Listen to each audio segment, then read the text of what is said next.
الحمد لله أبدع الأفلاك والأرضين والصلاة والسلام على من كان نبيا وآدم بين الماء والطين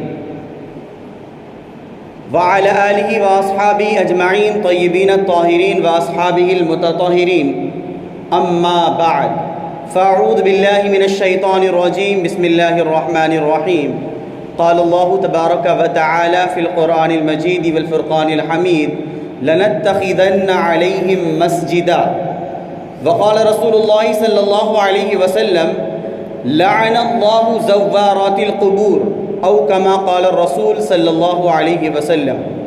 صدق الله العلي العظيم وصدق رسوله النبي الأمين المتين الكريم ونحن على ذلك لمن الشاهدين والشاكرين والحمد لله رب العالمين بکار خیش حیرانم اغثنی یا رسول اللہ پریشانم پریشانم اغثنی یا رسول اللہ ندارم جزت ملجائے ندانم جزت مأوائے ندارم جزت ملجائے ندانم جزت مأوائے توئی خود ساز و سامانم اغثنی یا رسول اللہ توئی خود ساز و سامانم اغثنی یا رسول اللہ اگر رانی وگر خانی غلامم انت سلطانی اگر رانی وگر خانی غلامم انت سلطانی دیگر چیزیں نمی دانم اغثنی یا رسول اللہ دیگر چیزیں نمی دانم اغثنی یا رسول اللہ شاہ بے کس نوازی کن طبیبہ چارہ سازی کن شاہ بے کس نوازی کن طبیبہ چارہ سازی کن مریض درد عصیانم اغثنی یا رسول اللہ مریض درد عصیانم اغثنی یا رسول اللہ آقا کریم رؤوف الرحیم علیہ تحیت و تسلیم کے پیارے دیوانوں، آئیے کچھ سننے اور سنانے سے قبل آقائی نامدار مدینے کے تاجدار غریبوں کے غمگسار جناب احمد مجتبیٰ محمد عربی مصطفیٰ صلی اللہ علیہ وسلم کی بارگاہ گوہربار میں درود و سلام کا نذرانہ عقیدت پیش کریں اور ہم سب مل کر غلامانہ انداز میں غلامی کا ثبوت دیتے ہوئے بآواز بلند پڑھیں الصلاۃ والسلام علیک یا رسول اللہ الصلاۃ والسلام علیک یا حبیب اللہ الصلاۃ والسلام علیک یا نبی اللہ صلی اللہ تعالی علیہ وسلم۔ میرے پیارے آقا علیہ الصلاۃ والتسلیم کے پیارے دیوانوں، جیسا کہ ہم نے پچھلے ہفتے اس موضوع اور اس ٹاپک کی شروعات کی تھی، قبر کی زیارت، قبرستان کی حاضری کیوں کر ضروری اور قبر کی زیارت کیوں کرنا چاہیے، اور اسی کے ساتھ ساتھ مزارات کہتے کسے ہیں، کن کن لوگوں کے مزارات بنائے جا سکتے ہیں اور کن کن شخصیتوں کی مزارات کو باقاعدہ ان کے قبر کے اوپر عمارت بنائی جا سکتی ہے، جس کو ہم مزار کہتے ہیں۔ ہم نے پچھلے ہفتے یہ سمجھا اور سیکھا کہ قبر کے اوپر جو عمارت بنا دی جاتی ہے اسی کا نام مزار ہے۔ تو کن کن شخصیتوں کے قبر کے اوپر عمارت بنائی جا سکتی ہے، اور اسی کے ساتھ ساتھ ہم آگے بڑھ کر ہم نے یہ بھی سماعت کیا تھا کہ جب ہم اپنے اولیاء اللہ اور جب ہم اللہ تبارک و تعالیٰ کے برگزیدہ بندے یعنی مزار شریف پر حاضری دیں تو اس کے آداب اور اس کا طریقہ کار کیا ہونا چاہیے، اور پھر آخر میں اس مسئلے پر جا کر ہم نے بات مکمل کی تھی کہ مصنوعی قبر، آرٹیفیشیل قبر بنا کر اس کو اصل جیسا، اس کے ساتھ اصل جیسا معاملہ کرنا، یعنی یہ کہ اصل میں جو مزار شریف ہے اسی طرح کا کام وہاں پر خود سے مزار بنا لینا اور وہاں پر اس طرح کے دھندے چالو کر لینا، اس کی شرعی حیثیت کیا ہے اور اس کو ہمارے مذہب اسلام میں اس کی تردید کس طرح کی گئی ہے، ہم نے وہ باتیں بھی سماعت کر لی۔ اب اس ہفتے انشاءاللہ تبارک و تعالی 2 سے 3 اہم باتوں پر گفتگو کریں گے۔ پہلی بات تو یہ ہوگی کہ ہمارے مسلمان جو باقاعدہ اپنی عورتوں کو لے کر مزارات پر جاتے ہیں، چاہے وہ کسی بھی اللہ تبارک و تعالیٰ کے بزرگ یا پھر کسی ولی کی مزار شریف کیوں نہ ہو، چاہے وہ ہمارے ہندوستان کے اندر اپنے وقت کے اور اپنے وقت کے بادشاہ حضرت خواجہ اور اسی کے ساتھ ساتھ دہلی میں آرام فرما حضرت نظام الدین اولیاء رضی اللہ تبارک و تعالی عنہما، غرض ہے کہ ہندوستان یا پھر کسی بھی ملک کے کسی بھی خطے میں جہاں پر اولیاء اللہ آرام فرما رہے ہوں وہاں پر مزارات، ان مزارات پر عورتوں کا جانا یا پھر شوہروں کا ان کو جانے کی اجازت دینا یا پھر ان کو ساتھ میں لے کر جانا، ان سبوں کے حوالے سے ہم اہم باتیں قرآن و حدیث، اقوال ائمہ، اقوال اسلاف کی روشنی میں سماعت کریں گے، اور آخر میں جا کر ہم یہ سماعت بھی کریں گے کہ آخر عورت کون سے ایسے خاص قبر ہے جہاں پر وہ جا سکتی ہیں، اور باقاعدہ علماء اکرام نے اس بات کی اجازت مرحمت فرمائی کہ وہاں وہ جائے۔ اور پھر اسی کے ساتھ ساتھ کون سی ایسے جگہیں ہیں جہاں پر شوہر اپنی وائف کو اور اپنی بیوی کو اس بات کی اجازت دے سکتا ہے کہ تم وہاں پر جاؤ، یا اور بغیر اس کی اجازت کے اگر جاتی ہے، یا پھر یہ کہ وہ ان مقامات کے علاوہ کسی اور مقامات کی طرف جانے کی اجازت دیتا ہے، تو دونوں کے دونوں گنہگار ہوں گے۔ ہم انشاءاللہ تعالیٰ اسی مسئلے پر یہ بات مکمل کریں گے۔ سب سے پہلے ہم آتے ہیں مزارات پر حاضری۔ کھلے لفظوں میں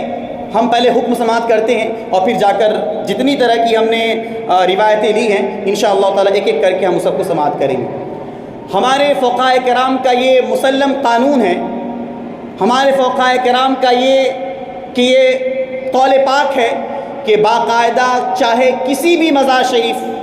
پر جانا ہو وہاں پر عورتوں کی حاضری ناجائز و ممنوع ہے، اور بعض صورتوں میں حرام بھی ہے، چاہے وہ کسی بھی اللہ تبارک و تعالیٰ کے بزرگ یا پھر اللہ تبارک و تعالیٰ کے ولی کے مزار پر جائے۔ لہٰذا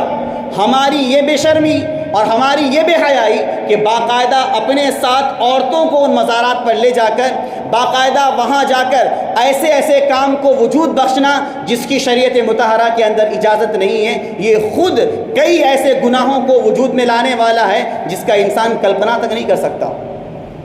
بہرحال سب سے پہلی ہم روایت عمدۃ القاری شرح صحیح البخاری کے لیتے ہیں، جس کو امام بخاری نے بھی روایت کیا۔ لعن اللہ زوارات القبور، اللہ عز و جل قبروں کی زیارت کرنے والیوں پر لعنت کرے،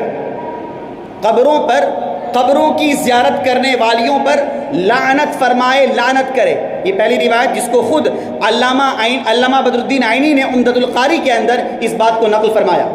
لعن اللہ زوارات القبور،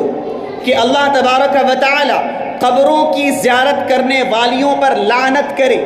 یہی وجہ ہے کہ آپ نے دیکھا کہ قبرستان کے اندر مرد حضرات جاتے ہیں لیکن عورتوں کو جانے کی اجازت نہیں ہے، چاہے وہ قبرستان والا قبر ہو یا پھر کسی خاص مزار شریف پر حاضری ہو، بہرحال ناجائز و حرام ہے۔ آگے فرمایا گیا، خود اعلیٰ حضرت رضی اللہ تبارک و تعالیٰ عنہ نے اس بات کی وضاحت فرمائی، اور آپ سے پہلے کے جو اسلاف ہیں انہوں نے اس بات کی وضاحت فرمائی کہ عورتوں کے لیے سوائے زیارت روضہ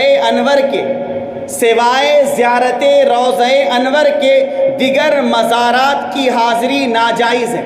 روضہ انور یعنی ہم سب کے آقا رسول گرامی وقار صلی اللہ علیہ وسلم کے مزار کی حاضری، عورتوں کو وہاں پر جانا جائز، اس کے علاوہ دیگر اور قبور کی زیارت ناجائز و ممنوع۔ یعنی صرف دنیا کے اندر ایک ایسی واحد شخصیت ہے ہم سب کے آقا رسول اعظم صلی اللہ علیہ وسلم، جن کے روضہ انور پر باقاعدہ مرد کی بھی حاضری ہو، اور اسی کے ساتھ ساتھ عورتیں جانا چاہیں تو باقاعدہ وہاں پر وہ حاضری دے سکتی ہے، ان کا وہاں جانا جائز ہے۔ لیکن وہاں پر بھی پروٹوکول کے جتنے بھی خاص کر حجاب کو لے کر اور وہ تمام قوانین جو پردے سے متعلق ہے وہاں پر بھی بدستور لازم و ضروری ہے۔ جس طرح خود اللہ تبارک و تعالیٰ کے گھر بیت اللہ کے سامنے وہ تمام کی تمام پابندیاں ضروری ہے، اسی طرح وہ تمام پابندیاں مدینہ منورہ میں روضہ انور کے سامنے بھی ہونی چاہیے۔ تو پوری دنیا کے اندر ایک ایسے مزار ہے جہاں پر باقاعدہ عورتوں کو جانے کی اجازت ہے، وہاں جا سکتی ہیں، وہ ہے ہم سب کے آقا رسول گرامی وقار صلی اللہ علیہ وسلم کے روضہ انور۔ بقیہ اللہ تبارک و تعالیٰ کے جتنے بڑے بزرگ ہو، چاہے ان کا مقام کتنا ہی بلند و بالا مرتبے کو کیوں نہ پہنچ جائیں، کسی بھی ولی کی بارگاہ میں عورتوں کی اجازت نہ رہی ہے، قریب کے زمانوں یا پھر اس کے قبل کے زمانوں میں نہ رہی ہے، اور انشاءاللہ تبارک و تعالیٰ آنے والے قیامت تک اس بات کی اجازت بہرحال نہیں ہوگی۔ ایک دور تھا جب فتنے فساد کا معاملہ دور دور تک نہیں تھا، نگاہیں صاف تھی، دلوں کی پاکیزگی اپنی جگہ مسلم تھی۔ ایسے حالات میں رسول اللہ صلی اللہ علیہ وسلم کے زمانے پاک میں باقاعدہ عورتیں مسجد نبوی شریف میں آ کر نمازیں ادا کرتی تھی۔ اس وقت کے ماحول جب ہر طرف پاکی پاکی، لیکن اب جب کہ ایسے حالات آ گئے ہیں کہ 14 سال کی بچیوں کے ساتھ باقاعدہ گینگ ریپ کیا جاتا ہے۔ 14 سال تو بہت دور کی بات ہو گئی، قریب کے ایسے رپورٹس ہیں جنہیں باقاعدہ 7 سال کی بچیوں تک کو بھی نہیں چھوڑا گیا۔ اسی لیے ہمارے علماء فرماتے ہیں اگر وہ مذہب والے ہمارے مذہبی قانون کو اپنائے ہوتے تو کم سے کم ان چھوٹی بچیوں کی عزت پر حملہ نہ ہوا ہوتا۔ اسی لیے ابھی بھی وقت ہے، اگر مذہب اسلام کے قانون کو اپنایا گیا تو کل بھی بچی محفوظ تھی اور انشاءاللہ تعالیٰ قیامت تک محفوظ رہے گی۔ لیکن اگر اسلامی قانون کے ساتھ کھلواڑ کیا گیا، 7 سال تو بہت دور کی بات ہے، 5 سال کی بچی کے ساتھ بھی گینگ ریپ کیا جانا بہت ممکن ہے۔ یہ سب آنکھوں دیکھ کے اگر آپ کا نیوز کے جو اسباب ہیں اگر ان سے پالا پڑتا ہو تو شاید کوئی دن ایسا خالی ملے، ہر آئے دن یہ مسئلہ ملتا ہے کہ وہاں گینگ ریپ ہوا، اس کے ساتھ ریپ کر دیا گیا، اس کے ساتھ زنا کر دیا گیا، ہر آئے دن کی خبر ہے۔ کوئی دن ایسا نہ ملے گا۔ ہم آگے جا کر اس بات کی وضاحت کریں گے کہ ہمارے اسلامی قانون نے کیوں اس پر زبردست قدغن لگائی۔ اسی لیے کہ نگاہیں محفوظ نہیں ہیں، دل کے اندر ولولہ انگیز جو شہوانی کیفیت ہے وہ فوراً دوسروں پر اپنا استعمال کرنا چاہتی ہے، اسی لیے قبل اس کے کہ وہ سب برے کام ہوں اس سے پہلے قدغن لگایا جائے۔ یہ تمام بزرگان دین کے نام پر ان کے مزارات کی حاضری پر جانا یہ خود اسلام کے خلاف باقاعدہ جھنڈا بلند کرنا ہے۔ شریعت مطہرہ اس کی کبھی اجازت مرحمت نہیں فرمائے گا۔ اسی لیے وہ سب کے سب لوگ مجرم ہیں، وہ شریعہ کے مجرم قرار دیے جاتے ہیں جو باقاعدہ اپنے گھر کی خواتین یا اپنے گھر کی بچیوں کو مزارات کے نام پر حاضری دلواتے ہیں۔ اسی لیے وہ سب کے سب شریعت کے مجرم ہیں۔ بہرحال آگے فرماتے ہیں، عرض ہی کر رہا تھا کہ ایک ایسی مزار شریف ہے، ایک ایسی قبر ہے رسول اللہ صلی اللہ علیہ وسلم کی جہاں پر صرف عورتیں جا سکتی ہیں، اس کے علاوہ دیگر اور مزارات کی حاضری ناجائز و حرام۔ آگے فرماتے ہیں، قبروں پر جانے والی زیارت، قبروں پر جانے والی عورت مستحق لعنت ہے۔ زیارت قبور عورتوں کے لیے حرام ہے۔ خود اس پر مفتی نظام الدین عفیان نقل کرتے ہیں، مزارات پر عورتوں کی حاضری ناجائز و گناہ ہے۔ علماء امت نے، امت محمدیہ کے علماء نے اولیاء اللہ اور صالحین کے مزاروں پر عورتوں کو جانے سے مطلقاً ہر حال میں روک دیا ہے۔ اسی لیے شوہر، باپ اور بھائی کو چاہیے، شوہر اپنی بیوی کو، باپ اپنی بیٹی کو، بھائی اپنے بہن کو مفاسد فتنوں سے بچائیں، اور خود عورتوں پر بھی لازم ہے کہ وہ بچیں اور وہاں جا کر مختلف قسم کے گناہوں کا دروازہ نہ کھولیں اور اپنے آپ کی عزت اور اپنے آپ کی عصمت کی حفاظت کریں۔ اب اس مسئلے میں صاحب در مختار نے کیا فرمایا وہ بھی سماعت کریں۔ فرماتے ہیں، شوہر اپنی خاتون کو 7 مقامات پر نکلنے کی اجازت دے سکتا ہے۔ ہم نے یہاں پر اس قول کو اس لیے نقل کیا کہ چونکہ عورتوں کے لیے گھر سے اسی ضمن میں حضرت علامہ بدر الدین عینی نے عمدۃ القاری کے اندر یہ بات بھی ارشاد فرمائی کہ فرماتے ہیں،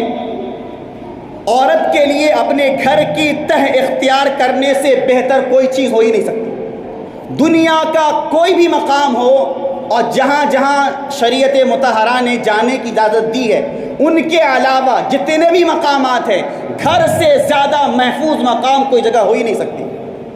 گھر سے زیادہ محفوظ مقام اور کوئی جگہ نہیں ہو سکتی۔ یہاں تک کہ مکہ معظمہ، حج بیت اللہ جو کہ خاتون پر اگر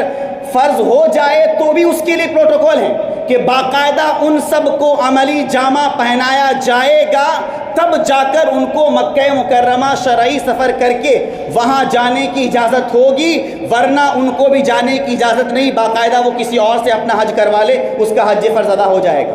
خیر اس پر بھی آئیں گے کچھ ہی دیر میں، پہلے یہ سماعت کرتے ہیں۔ تو علامہ بدر الدین عینی رحمہ اللہ تبارک و تعالی ارشاد فرماتے ہیں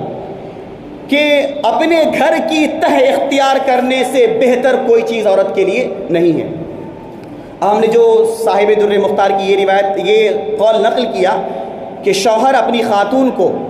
7 مقامات پر نکلنے کی اجازت دے سکتا ہے، اور ضرورت ہے تو باقاعدہ وہ اجازت دے اور خاتون جائے، ان کے علاوہ میں اجازت نہیں دے سکتا۔ اگر دیا اور خاتون گئی تو دونوں کے دونوں گنہگار ہوں گے۔ اب آئیے نمبر وائز ہم ان 7 مقامات کو بھی سماعت کرتے ہیں۔ خود یہ قول نوازل فقی امام ابو اللیث اور فتح القدیر وغیرہ میں بھی منقول ہے۔ فرمایا گیا شوہر کے لیے جائز ہے کہ عورت کو 7 مقامات میں نکلنے کی اجازت دے۔ نمبر 1، ماں باپ دونوں کے دونوں یا پھر کسی ایک کی ملاقات کے لیے۔ اس پر بھی در مختار نے کہا کہ ہر ہفتے میں کم سے کم اگر ممکن ہو سکے تو ایک مرتبہ اپنے خاتون کو ان کے گھر، جس کو ہم مائکہ کہتے ہیں، وہاں جانے کی اجازت دے دی جائے تاکہ وہ اپنی ماں اور اپنے باپ سے ملاقات کر لیں۔ تو پہلا مقام، پہلی جگہ کہ شوہر اپنی خاتون کو ان کے ماں باپ کے پاس جانے کی اجازت دے تاکہ وہ ملاقات کر لیں، اگر باپ ہو تو باپ سے، اور اگر ماں ہو تو ماں سے ملاقات کرنے کے لیے جائے۔ شرعی طور پر یہ کہا گیا کہ ایسا جانے دی جائے۔ نمبر 2، فرماتے ہیں ان کی عیادت کے لیے جائے۔ فرض کرتے ہیں اگر ماں کی طبیعت خراب ہو گئی یا پھر باپ کی طبیعت خراب ہو گئی تو شریعت مطہرہ کی طرف سے یہ بھی حکم ہے کہ شوہر باقاعدہ اپنی خاتون کو اجازت دے تاکہ وہ اپنے ماں باپ سے مل کر آئے اور اس کی عیادت کر کے آئے۔ عیادت کرنا جب کسی کی طبیعت خراب ہو جاتی ہے تو ہم کیسے ملنے جاتے ہیں، تو باقاعدہ شوہر اپنی وائف کو، اپنی خاتون کو اجازت دے تاکہ وہ اپنے ماں باپ سے مل کر آ جائے، ان کی عیادت کرائے۔ نمبر 3، ان کی تعزیت۔ فرض کرتے ہیں اگر ماں کا انتقال ہو گیا یا پھر باپ کا انتقال ہو گیا، کسی میں سے کسی کا انتقال ہو گیا، تو اب وہاں جائے۔ اگر ماں کا انتقال ہو گیا تو باپ کی تعزیت کرے، اور اگر باپ کا انتقال ہو گیا تو ماں کی تعزیت کرے، جس کو ہم کہتے ہیں زیارت وغیرہ کے موقع پر باقاعدہ جانا، اور جو موت کے بعد سے لے کر 3 دنوں تک کا ٹائم ہے وہاں جائے اور باقاعدہ اپنے ماں باپ کی تعزیت کرے۔ نمبر 4 پر آتا ہے محارم کی ملاقات، جیسے کہ جو ان کے محرم ہیں۔ محرم کہتے ہیں کہ جن سے ان کا خاتون کا نکاح ہمیشہ کے لیے حرام ہے۔ محارم کہتے ہیں وہ لوگ جن سے اس خاتون کا ہمیشہ کے لیے نکاح حرام ہے، تو اگر یہ خاتون محارم اپنے ان لوگوں سے ملنا چاہتی ہے جن سے ان کا کبھی نکاح ہو ہی نہیں سکتا، تو باقاعدہ اگر وہ جانا چاہتی ہے تو شوہر سے اجازت لے اور وہ جا سکتی ہے، اور شوہر اجازت بھی دے دے۔ اسی کے ساتھ ساتھ نمبر 5 پر ہے اگر وہ دایا ہو۔ اب تو اس کا بہت کم یاد ہے، ایک وقت وہ ہوتا تھا کہ باقاعدہ دایا ہوا کرتی تھی، بچوں کو دودھ پلانے والی، اسی کے ساتھ ساتھ ایسا موقع آتا تھا کہ بچوں کو سنبھالنے والی، اور اس کے لیے اس کو گھر سے باہر نکلنا پڑتا تھا۔ تو اگر ایسی بھی کنڈیشن آ جائے تو پھر شوہر اپنی خاتون کو اس کام کے لیے باہر نکلنے کی اجازت دے سکتا ہے۔ نمبر 6، اگر وہ خاتون مردہ نہلاتی ہے، مردہ میت کو نہلانے والی ہو، سے خاتون ہے تو خاتون کو نہلانے والی ہو، اس کو یہ سب طریقے معلوم ہو، تو باقاعدہ شوہر اپنی خاتون کو اس کے لیے اجازت دے سکتا ہے، جائے۔ اسی کے ساتھ ساتھ نمبر 7 پر ہے یا کسی دوسرے پر حق ہو یا پھر دوسرے کا اس پر حق ہو، تو ایسی صورت میں بھی شوہر اس کو گھر سے باہر نکلنے کی اجازت دے سکتا ہے۔ ہم نے آخر کی جو 3 صورتیں سماعت کی، ان 3 صورتوں میں بیوی اپنے شوہر سے اجازت لے کر، اور بعض صورتوں میں بغیر اجازت کے بھی وہ گھر سے باہر نکل سکتی ہے۔ یہ کل ملا کر 7 طرح کی صورتیں ایسی ہیں جہاں پر فرمایا گیا کہ شوہر سے اجازت لے کر وہ اپنے گھر سے باہر نکلے، اور اخیر کی 3 صورتوں میں بغیر شوہر کی اجازت سے بھی وہ باہر نکل کر اس کام کے لیے جا سکتی ہے، تمام طرح کے پردوں کے ساتھ۔ اب بتائیے ان تمام 7 صورتوں میں کہیں فرمایا گیا کہ باقاعدہ عورتیں قبروں کے لیے جا سکتی ہیں، قبروں کی زیارت کی جا سکتی ہیں؟ نہیں فرمایا گیا۔ لہٰذا جو لوگ اپنی خاتون کو مزارات کی حاضری کے لیے لے جاتے ہیں اور باقاعدہ وہاں جا کر بیٹھاتے ہیں، وہ سب کے سب شریعت کے مجرم ہیں، اور کم سے کم ان سب اقوال کی روشنی میں ہوش کے ناخن لیے جائیں۔ ان 7 مقامات کے علاوہ جو ہم نے سماعت کیا، ان 7 مقامات کے علاوہ اگر شوہر اپنی خاتون کو، حالانکہ بات آگے اور بھی ہے وہ بھی سماعت کرتے ہیں، ان سب صورتوں کے علاوہ اجنبیوں کی ملاقات، ان کی عیادت اور دعوت ولیمہ کے لیے شوہر اجازت نہ دے، اگر اجازت دی اور عورت گئی تو دونوں کے دونوں گنہگار ہوں گے۔ یعنی یہ جو ہم خاص میں بات کر رہے ہیں، یعنی بغیر شوہر کے خود سے وہ اکیلے بن ٹھن کر شریعت کے قانون کو پامال کرتے ہوئے وہ اکیلے جانا چاہتی ہے، تو شریعت مطہرہ اگر ایسا ہوا کہ شوہر نے اجازت دے دی یا پھر وہ بغیر شوہر کی اجازت کی چلی گئی، دونوں صورتوں میں اگر شوہر اجازت دیتا ہے تو دونوں کے دونوں گنہگار ہوں گے، وہ دونوں کے دونوں شریعت کے مجرم ٹھہریں گے۔ یہاں پر اپنے 7 مقامات اور کن کن جگہوں پر عورتیں شوہر کی اجازت کے ساتھ یا پھر بلا اجازت نکل سکتی ہیں، ہم نے وہ سماعت کیا۔ اب ہم آتے ہیں اخیر میں، آپ کو معلوم ہونا چاہیے، نہیں معلوم ہے تو معلوم کریں، تاریخ میں، ہسٹری میں پہلی مرتبہ ایسا ہونے جا رہا ہے اور ہونا شروع ہو گیا ہے۔ اب بولیں کیا چیز ہونے والی ہے؟ تاریخ میں پہلی مرتبہ ایسا ہو رہا ہے جو شریعت کو باقاعدہ پیٹھ دکھاتے ہوئے نیوز رپورٹ کے انوسار خود ہمارے ملک ہندوستان کے اندر سے کم و بیش 4000 خواتین بغیر محرم کے سفر حج پر جا رہی ہیں۔ الامان والحفیظ، الامان والحفیظ، الامان والحفیظ، اللہ تبارک و تعالیٰ بچائے۔ یہ ابھی قریب کا ہی رپورٹ ہے۔ ہندوستان میں اور تاریخ میں پہلی بار ایسا ہو رہا ہے کہ جب خواتین بغیر محرم کے سفر حج پر جا رہی ہیں، ملک بھر سے کم و بیش 4000 سے زائد یا پھر کم و بیش خواتین بغیر محرم کے حج پر جا رہی ہیں۔ اب اس مسئلے میں ہمارا قانون سماعت کریں، یعنی اسلامی قانون۔ اعلیٰ حضرت رضی اللہ تبارک و تعالیٰ عنہ فرماتے ہیں، عورت کو بغیر شوہر یا محرم کے ساتھ لیے سفر کو جانا حرام ہے۔ اس میں حج کی خصوصیت کچھ نہیں، کہیں ایک دن کے راستے پر بغیر شوہر یا محرم کے جائیں گی تو وہ گنہگار ہوں گی۔ حج کے لیے ہمارا شریعہ قانون یہ کہتا ہے، خاص کر جو عورتیں حج کے لیے جانا چاہتی ہیں ان کے لیے قانون کیا ہے؟ اگر ان کے اوپر حج فرض ہو جاتا ہے تو یہ ہے کہ اگر وہ شادی شدہ ہیں تو باقاعدہ اپنے گھر باقاعدہ شوہر کو لے کر وہ حج کے لیے جائے، اور اگر شادی شدہ نہیں ہیں تو اپنے محرم، ہم نے محرم کا مطلب بتایا، یعنی وہ لوگ جن سے اس خاتون کا نکاح ہمیشہ کے لیے حرام ہے، کسی صورت میں اس کا نکاح نہیں ہو سکتا، ان کو محرم کہتے ہیں۔ یہاں سے آپ 2 لفظ کی وضاحت سن لیں، ایک ہوتا ہے محرم اور ایک ہوتا ہے غیر محرم۔ محرم ان لوگوں کو کہتے ہیں جن سے نکاح کبھی نہیں ہو سکتا، اور غیر محرم ان کو کہتے ہیں جن سے نکاح ہو سکتا ہے۔ تو لڑکی کے لیے وہ سب مرد لوگ محرم ہوں گے جن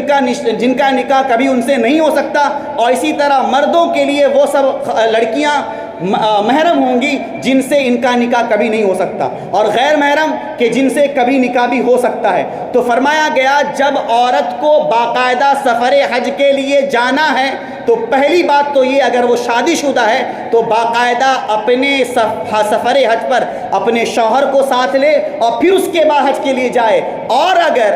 اس کا شوہر نہیں ہے، انتقال کر گیا، یا پھر وہ شادی شدہ نہیں ہے، تو ایسی صورت میں اپنے کسی محرم کو ساتھ لے کر وہ سفر حج پر جائے۔ اگر اس کے خلاف ہوتا ہے کہ کوئی محرم نہیں ہے یا پھر یہ کہ شوہر نہیں ہے، اپنی ایسی فیملی کے ساتھ جو اس کے محرم میں نہیں آتے، یا پھر ایسے گروپ کے ساتھ جو اس کے محرم کا حصہ نہیں ہے، تو ان تمام صورتوں میں شریعت کی وہ مجرم ٹھہرائے گی۔ اور ہمارے فقہا فرماتے ہیں اگر وہ وہاں پہنچ جائے، حج کر لے، حج تو ادا ہو جائے گا، لیکن ایک ایک قدم پر وہ گنہگار ہوگی، ایک ایک قدم پر وہ گنہگار ہوگی۔ اب ذرا سوچیے کتنے قدم یہاں سے لے کر مکہ معظمہ تک ہوں گے۔ تو تاریخ میں پہلی بار ایسا ہو رہا ہے کہ 4000 خواتین، یہ ہو سکتا ہے اس سے زیادہ بھی ہو، اس لیے میں نے لفظ کم و بیش کا استعمال کیا، کم بھی ہو سکتی ہیں اور زیادہ بھی ہو سکتی ہیں۔ تو تاریخ میں پہلی بار 4000 خواتین شریعت مطہرہ کے قانون کو پیٹھ دکھاتے ہوئے سفر حج کے لیے روانہ ہو رہی ہیں۔ اگر آپ نیوز کو اور کھنگا لیں تو وہاں پر آپ کو اس طرح کی بے تکی باتیں، بکواس والی باتیں، خاص کر ہمارے ہندوستان کی وزیر مملکت جو ایک خاتون ہے، اس پر ان کی بکواس کو آپ سماعت سنیں گے تو آپ کے بھی ہوش دنگ رہ جائیں گے، اور باقاعدہ اس کو اچھا پہل بتایا جا رہا ہے۔ معاذ اللہ رب العالمین، اللہ تبارک و تعالیٰ کی پناہ ہزاروں کروڑوں مرتبہ۔ اب آخر میں 2 سے 3 باتیں اور سماعت کرتے ہیں۔ تو بہرحال ان کا جانا بہرحال ناجائز و حرام ہے۔ یہ اور بات ہے کہ وہ وہاں پہنچ جائیں گی اور حج کر لیں گی، حج تو ہو جائے گا، لیکن ان کا یہ تمام کام یہاں سے لے کر وہاں تک سب ناجائز و حرام، اور ایک ایک قدم پر گنہگار ہوں گی۔ اب ذرا سوچئے ان کو ان کے حج کا ثواب ملے گا؟ دور دور تک اس کا کوئی پتہ نہیں، البتہ حج فرض ادا ہو جائے گا، ایک جو ذمہ داری ہے، جو بوجھ ہے، وہ سر سے اتر جائے گا۔ فرماتے ہیں عورت کے نہ شوہر ہیں نہ محرم ہیں، تو اس پر یہ واجب نہیں کہ حج کے جانے کے لیے وہ کسی سے نکاح کرے پھر جائے، اور جب محرم ہے تو حج فرض کے لیے محرم کے ساتھ جائے، اگرچہ شوہر اجازت نہ دیتا ہو۔ فرض کرتے ہیں شوہر جانے کی اجازت دے ہی نہیں رہا ہے، تو بھی ایسی صورت میں خاتون پر یہ بھی ضروری ہے کہ وہ محرم کو ساتھ لے اور پھر اس کے بعد حج سفر کے لیے نکلے۔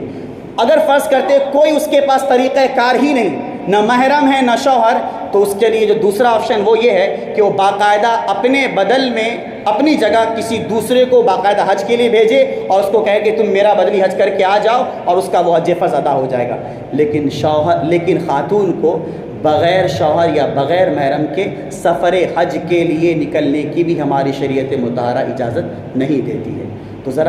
ذرا ہم اپنے عقل کے دریچے سے